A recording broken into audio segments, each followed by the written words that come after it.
Hello, everyone, and welcome. It's Susan Thornton with the Cutaneous Lymphoma Foundation, and we'd like to welcome you to our latest edition of Facebook Live Stories of Hope. And I'm really excited to have our special guest with us this evening, Cynthia Gist. But before we get to that and bring Cynthia on, I'd just like to thank all of our funders, sponsors, and all of you who so generously donate to support the work that we do, because it's with your help that we're actually able to bring these programs to you every month. So thanks to everyone who believes in our mission and supports our efforts.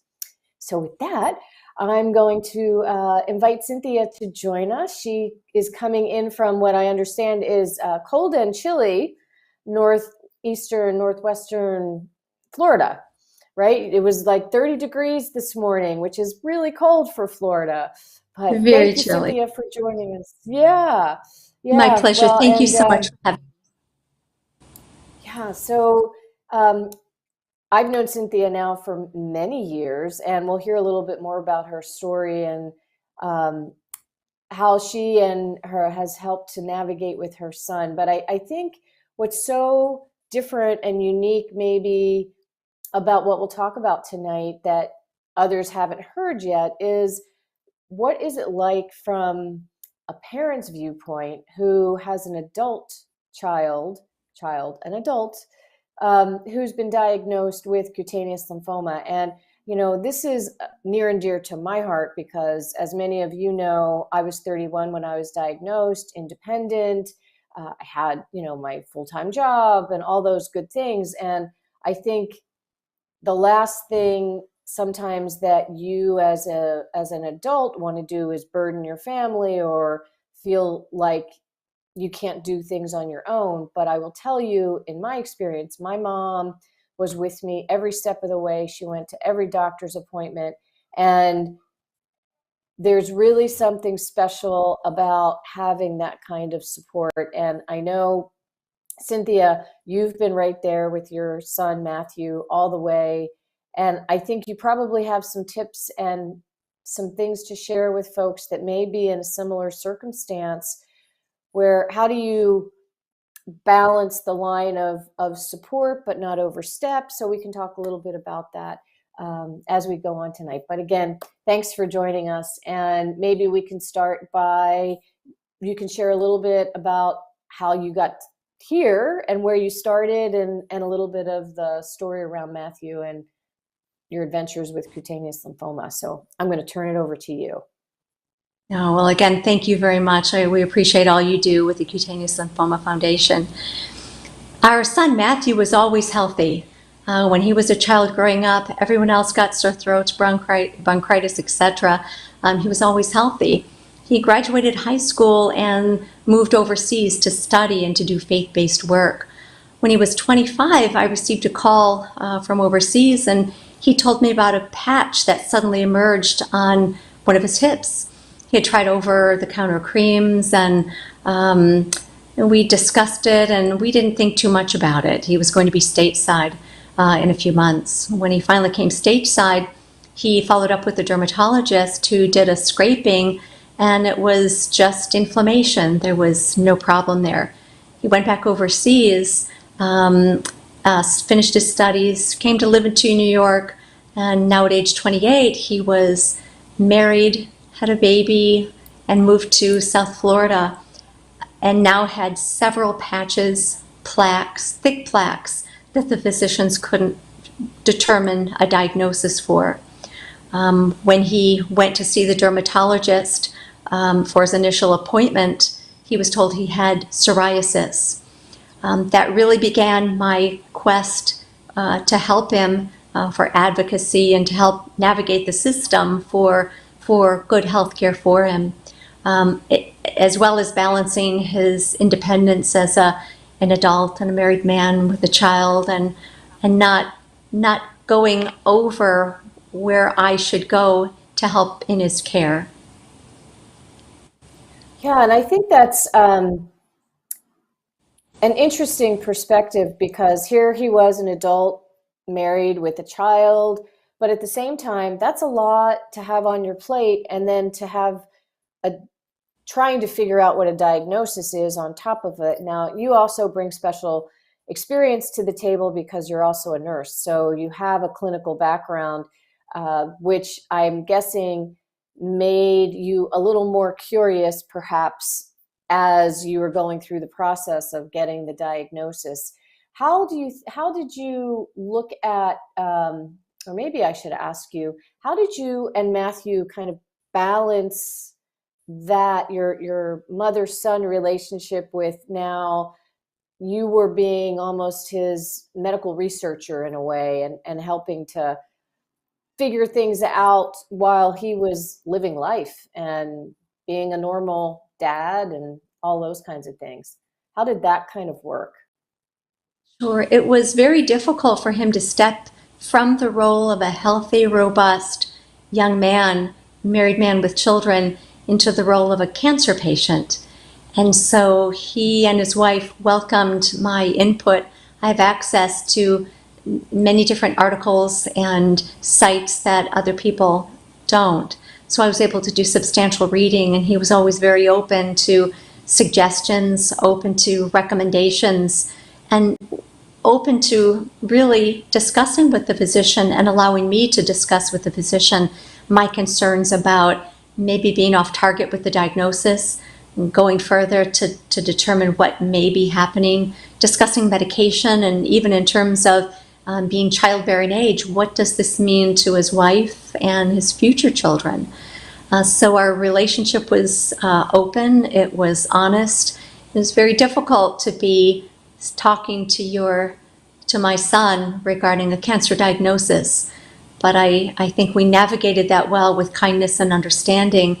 And I, of course, wanted to allow privacy, and I wanted he and his wife to also process that, because that was a time where they were just married only a few years, and now my daughter-in-law has a husband with a cancer diagnosis. It was all very terrifying. It was rocky waters to understand how the future would unfold. Yeah, boy, that I can only imagine how that would feel. They were so lucky to have you. Let me ask you, if you put yourself in a scenario of someone else that maybe didn't have your medical kind of background and connections, what kind of thoughts or suggestions or recommendations would you have for someone else that may find themselves in similar circumstances trying to support their loved one who has just gotten this cancer diagnosis? And maybe, that's a scary diagnosis for anyone, but if you are the parent or partner, even a good friend, and you want to take on that role of advocate, navigate, because I navigate or not navigate, maybe that's a new term. I think that's like so important, because if you're the patient and if you're even the spouse of the patient, there's so much emotion around everything. I think it's hard to then kind of distance yourself to do the legwork sometimes that's required to help ask the right questions, make sure you're getting, the appropriate care, especially in a rare disease like this. So any kind of thoughts on that might be helpful for folks? Yes, I think that one of the most important aspects of being an advocate and being a navigator, whether you have a medical background or not, is attending the visits with your loved one, your family, your friend, writing notes, preparing before you go to ask questions about medications, therapies, prognosis, ask about testing and the possible side effects, to take those notes with you, collaborate with your loved one or friend to determine what's most important to them. Try to ferret out what they would like to know about their diagnosis and their treatment plan. Sometimes it can feel awkward while your loved one or family member is on the exam table and you're the one asking all the questions, and the physician is, of course, focusing on your family member or loved one, and you're sitting in the back chair asking the questions. So that can feel almost like an intrusion from the patient. So good communication, kindness and compassion with all those elements when your family member is going through that, and they can remind the physician and the care team that as an advocate and as a navigator, you're part of that team, that you're valuable, and that the input that you have to give is very welcome from their standpoint. That's a really good point. I think, as I'm thinking through my own personal experience, how did you establish that with the physicians? I know in Matthew's case, his disease has had some challenges along the way, so you had to seek additional care from some different specialists and so forth. How did you establish kind of, you're like the package deal, right? It's Matthew as the patient, but you are the right-hand person that's coming along to do all of that support. So how did you talk to the physicians up front, especially, in those early, maybe the first appointment or whatever, when you were together? Well, it was interesting because, of course, the physician would like to know where his spouse is. And so when mom is in the chair, they have a different level of curiosity. But Matthew was always good at explaining, my wife has our baby at home. She cannot come to the cancer center right now. And I invite my mother, who's the advocate, and my navigator. She helps with my appointments, and she helps coordinate care. So in that way, he would explain initially in the appointments, this is who I want in my appointment, my care. The family member needs to know what I'm hearing from you. My mother needs to know the treatment plan, the medications. He explains briefly about behind the scenes how I help him get to the appointments, even in terms of navigating where buildings are and such, which was difficult early on because he had moved from New York to South Florida, and there was very little knowledge of where the physician's offices are, and it's very confusing. It was a large academic facility.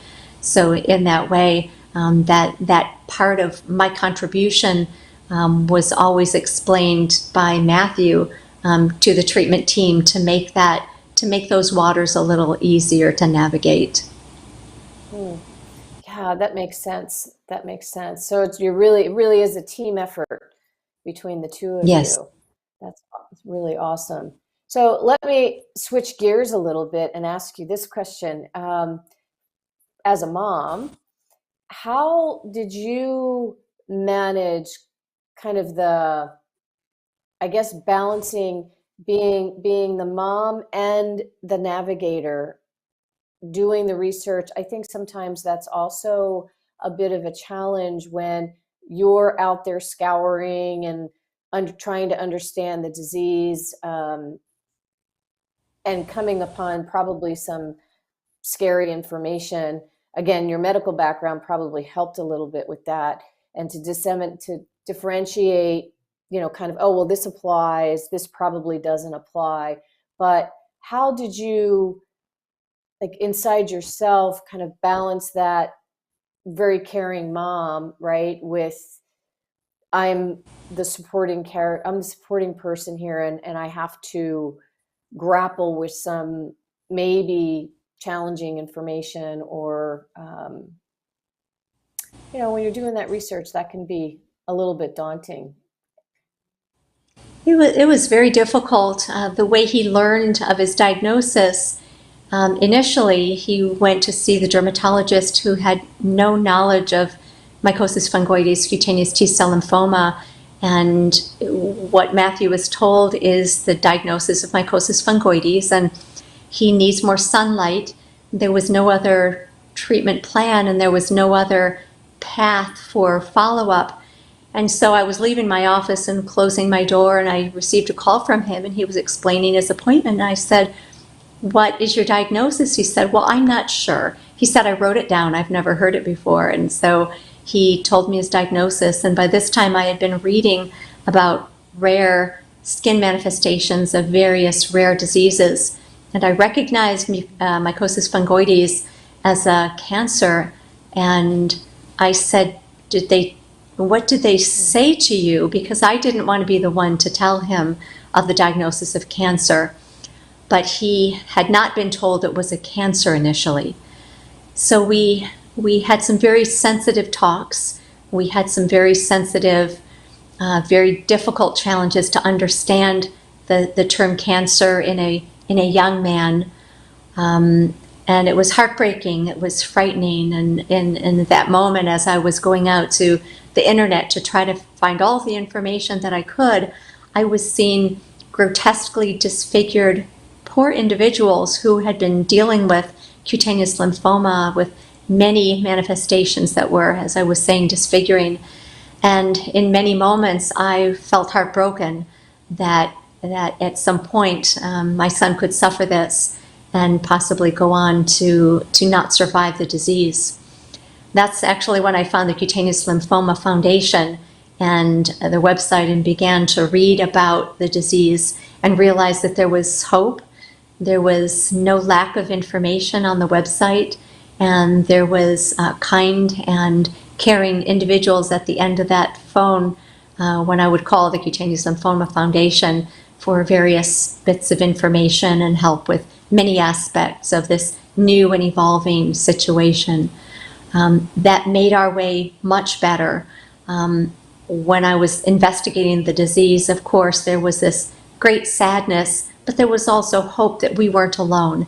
Initially, we felt quite alone, but realizing the Cutaneous Lymphoma Foundation was there, and there was so much research, work, and helps on the website, we realized that we were going to be able to do this together, and it gave both of us great hope. And with his wife and his children, they were part of that as well, and they would go to the website to collect information and to try to develop good questions as well. So from a standpoint as a mother, as a parent, it was quite challenging, especially when his stage began to change. He was diagnosed at stage 1B. Over the many years, he's progressed to stage 2B, tumor stage. But even at that was 4 years ago, and he's doing very well. So this is a diagnosis that was very challenging and heartbreaking for our entire family.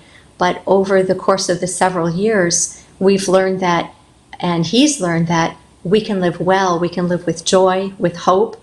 We live very fully with our families and friends and our communities. This can be something that can be put aside and not be a focus of your everyday activity, especially during the times that you experience long periods of stability. Yeah, I think that's a really good point. And thank you for all the nice kudos about the foundation.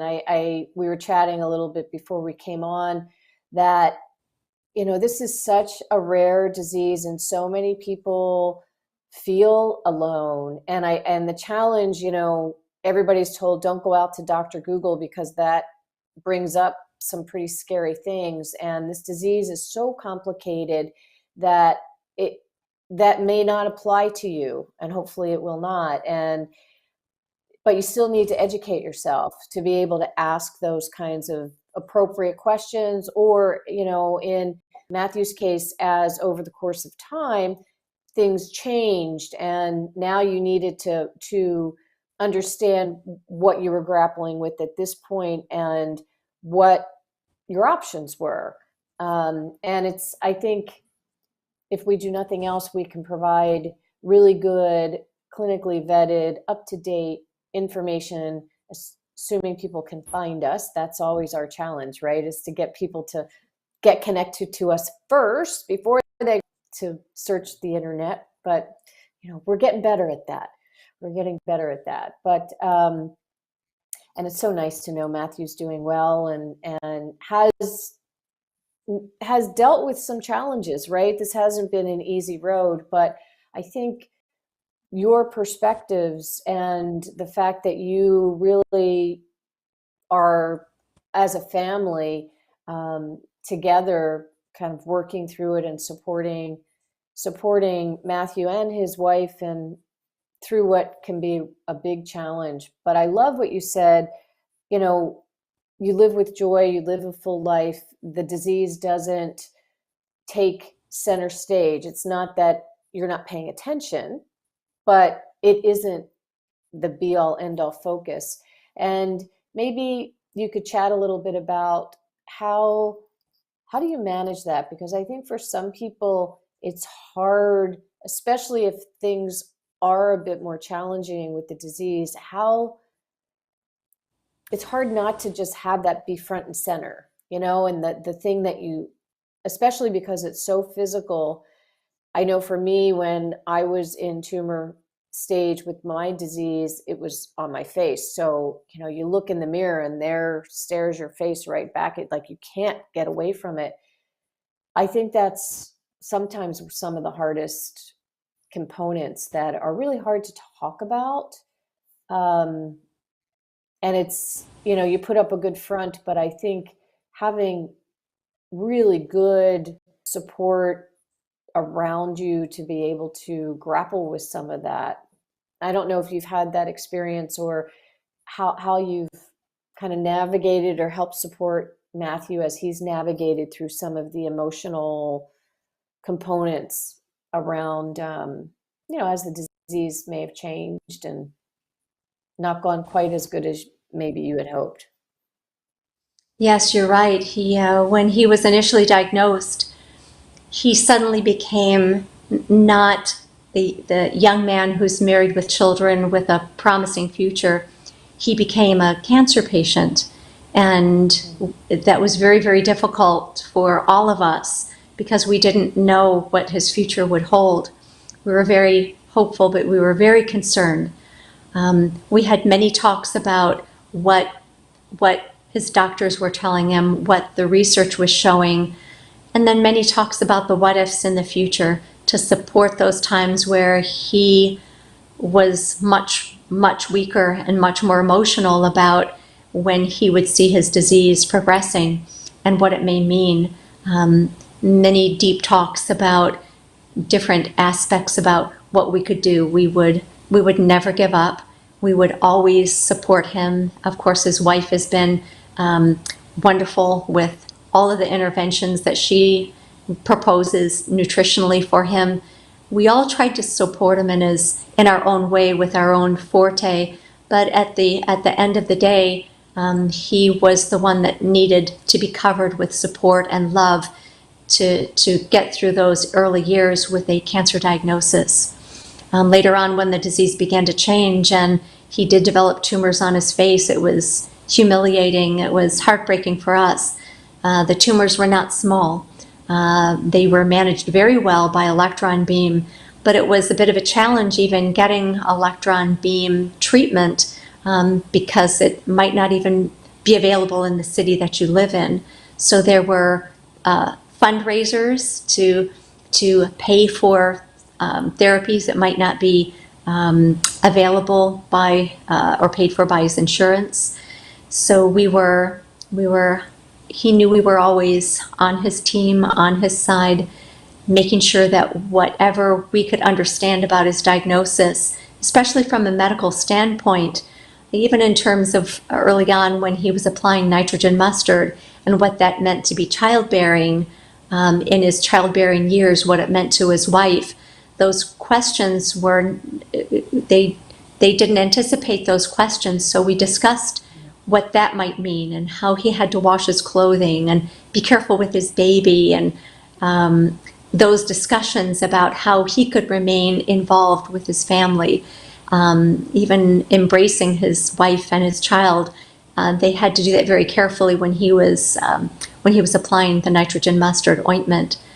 So honest discussions, heartfelt discussions, crying together, being hopeful together, and knowing that he has a team of people who care very deeply, and that we will do all we can to go to the next stage and making sure that he has what he needs to stay well for quite a long time.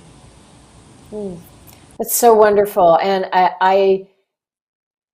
what I hear is really having that honest heart, open connection to be able to talk about anything that comes up, so that you can, as a team, you as a group, as a family, you can navigate and deal with it. I think that's sometimes really hard, and especially for folks that may not have family close by or that kind of supportive um, people around them, to be able to have that kind of honest conversation. I know for me, I was really, really lucky in the same way to have family that was there for me whenever I needed them. I probably, I don't know how Matthew managed. I'm not the best at telling people uh, how upset I am.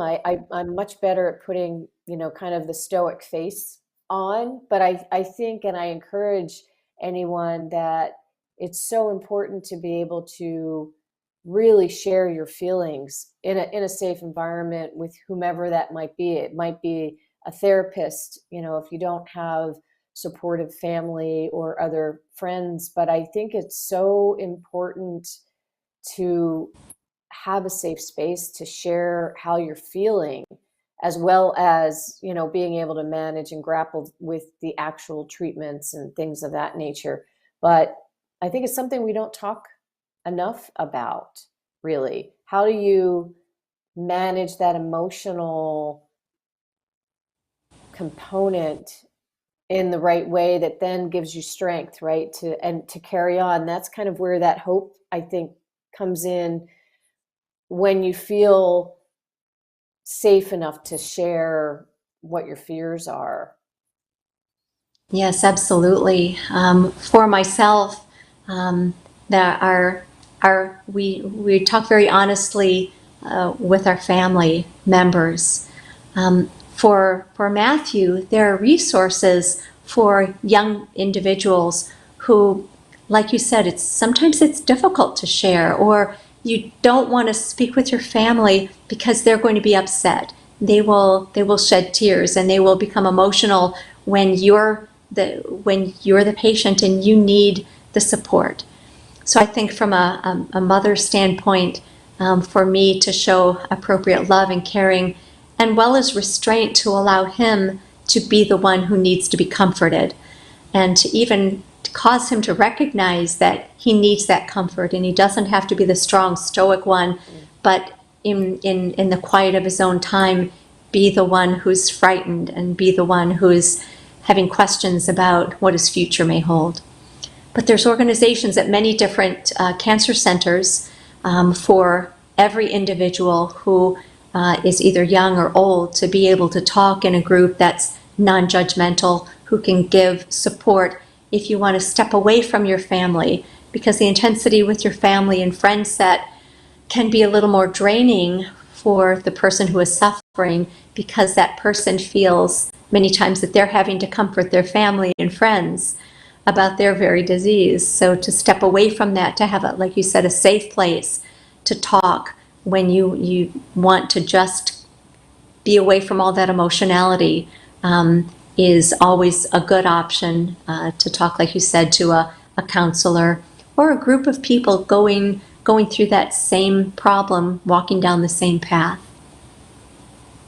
Yeah, and I think you bring up a really good point, that looking for the kinds of resources that you may need at any given point in time. They may be offered by the cancer center that you're going to, or your church community, or other friends or professional services. I think is really important. Again, grappling and dealing with this disease and diagnosis is not always an easy path, and we all need support at some juncture. And being willing and open to figuring that out, I think, is a really good thing.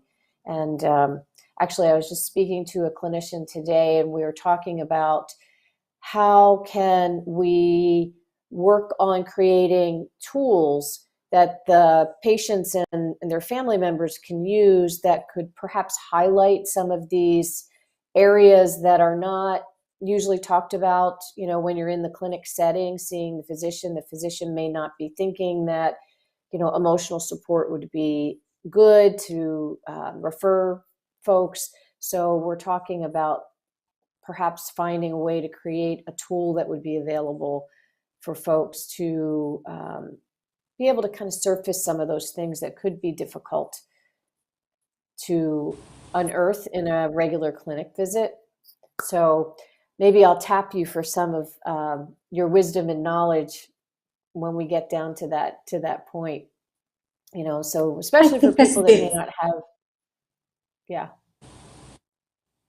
I think that's sorry, very Cynthia. important because when we were going to his appointments at the cancer center, again, no one should have to go alone to a cancer visit, whether a friend or a neighbor or someone who's just there to help. We were struck by the amount of people that were going to their visits alone.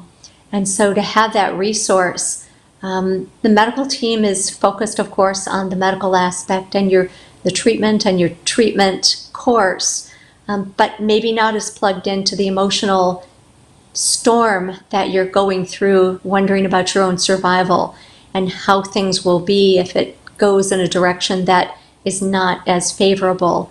And so I think everyone walks into the cancer center with those fears and those questions. So to have a resource, even independent of the cancer organizations, would be very important and very needed for people that just want to step away from it and talk to someone who's maybe on that path or someone who knows that path and can provide a little more comfort and a little more peace about what the person who is suffering is going through. Yeah, it's very wise words of advice. And I was going to ask you if you were coming up to the bottom of the half hour here. So, and I don't want to keep you from your evening, but if you had any additional thoughts or parting words that you might want to share with folks that are listening who might be in a similar situation as a parent of an adult who is grappling with this and how they might. I think you've given so many good ideas, but I thought I'd give you one more chance to share any words of wisdom or any thoughts that you might have had. Well, thank you. I think one of the most important aspects is to realize that they are an autonomous adult.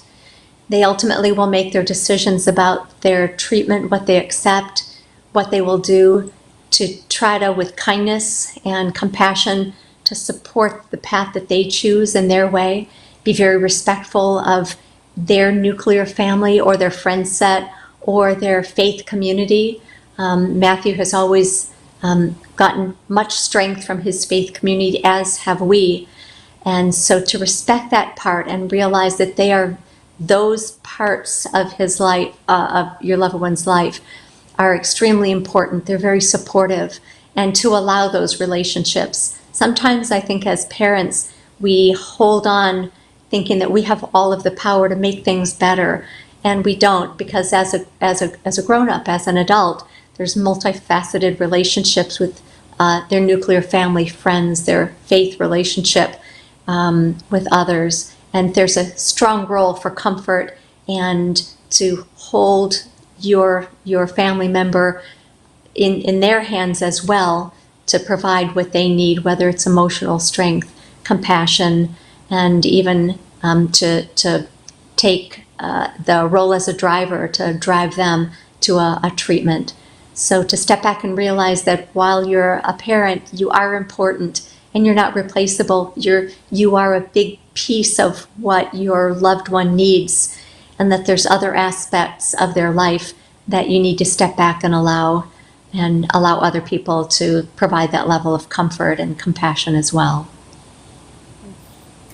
Very, very wise words of advice, Cynthia. Thank you so much for joining us, for sharing your experience, for sharing these thoughts. I think they are, I wish I had some of those when I was going through. I think I would have done a little better job of talking to my family. That probably would have been very helpful earlier on, but I think this has been really great. I'm so grateful that you joined us tonight, and we wish you and Matthew and all of your family a great 2022 of health and wellness and vitality. And we look forward to maybe seeing you again once we have in-person programs. It would be lovely to just be able to see you in person. So thank you so much. And I hope it warms up down there in Florida.